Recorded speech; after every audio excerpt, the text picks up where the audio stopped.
ओहो, देखो तो इन्हें, कुछ काम धंधा तो करती नहीं, बस बैठे बैठे खाती रहती हैं। ऐसे इंसान का क्या फायदा जिसका कोई काम ही ना हो। अच्छा हुआ बुढ़िया चली गई, अब तो मैं सुकून की जिंदगी जीऊंगी, मेरी तो मजे ही मजे हैं।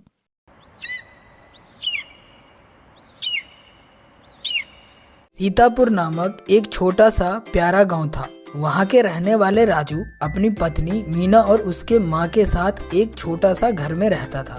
राजू के माता एक बहुत ही मेहनती इंसान थी।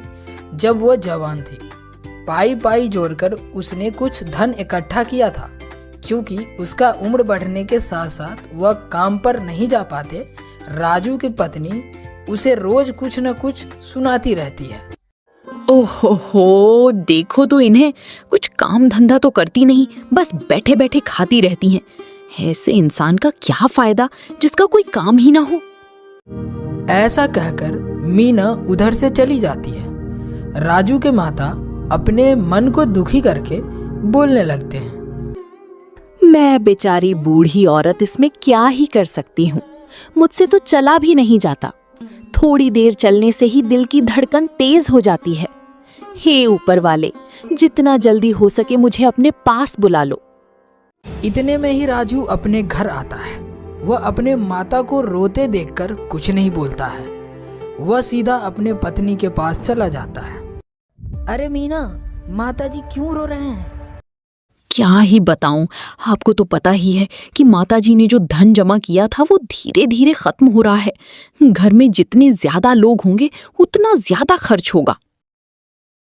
बात तो तुम सही कह रही हो मीना, तो फिर अपनी माँ को घर से ही निकाल दो। पर ऐसे कैसे उन्हें निकाल दूं? क्यों नहीं निकल सकते हो, वो कुछ ना कुछ करके अपना जीवन गुजार ही लेंगी। राजू का इतना उम्र होने के बाद भी वह कुछ काम नहीं करता है। उसके माता का कमाया हुआ धन से वह अपने जीवन का गुजारा कर रहा है। अगले दिन सुबह राजू अपने माता के पास गया और बोला, माताजी, आपको तो पता ही है मेरा कोई काम धाम नहीं है। इतने में आपको पालना हमारे बस की नहीं है। यही बेहतर होगा कि आप घर छोड़ के चले जाओ। राजू की माता कुछ बोल पाते, इतने में राजू वहां से चला गया। हे ऊपर वाले, ये दिन देखने से पहले मैं मर क्यों नहीं गई। अब मैं क्या करूं, कहाँ जाऊं, कोई तो मेरी मदद करो। ऐसा कहकर राजू की माता घर छोड़कर जाने लगती है। अच्छा हुआ बुढ़िया चली गई, अब तो मैं सुकून की जिंदगी जीऊंगी, मेरी तो मजे ही मजे हैं।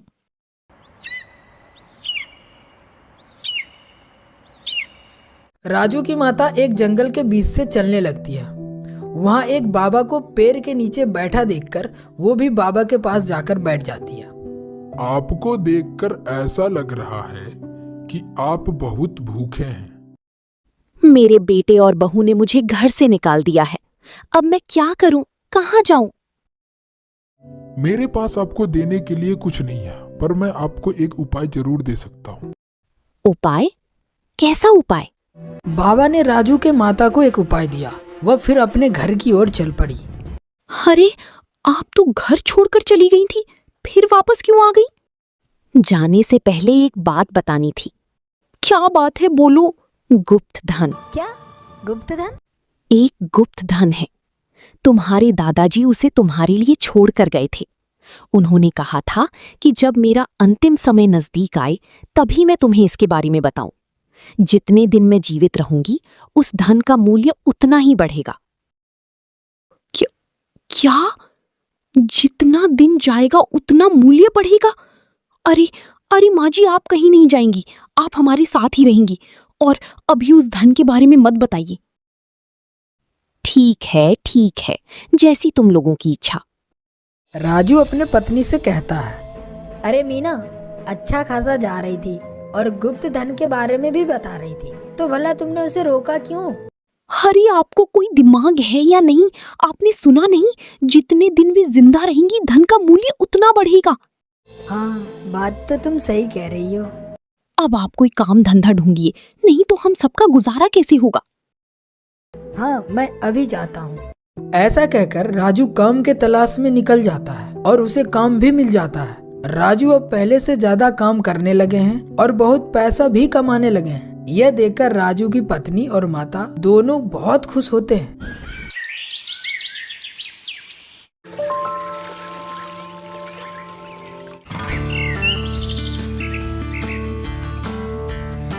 दिन गुजरता है। एक दिन अचानक से राजू की माता की मृत्यु हो जाती है।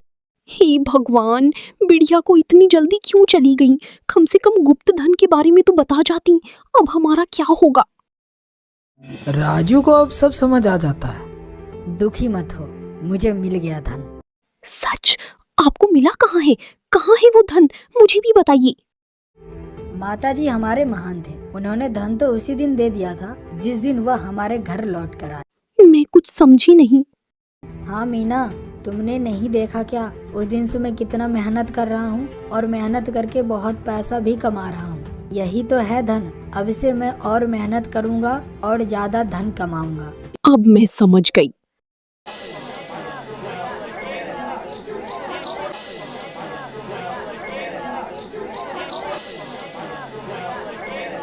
इस तरह से राजू और मेहनत करने लगा और खुशी खुशी अपने पत्नी के साथ जिंदगी बिताने लगा।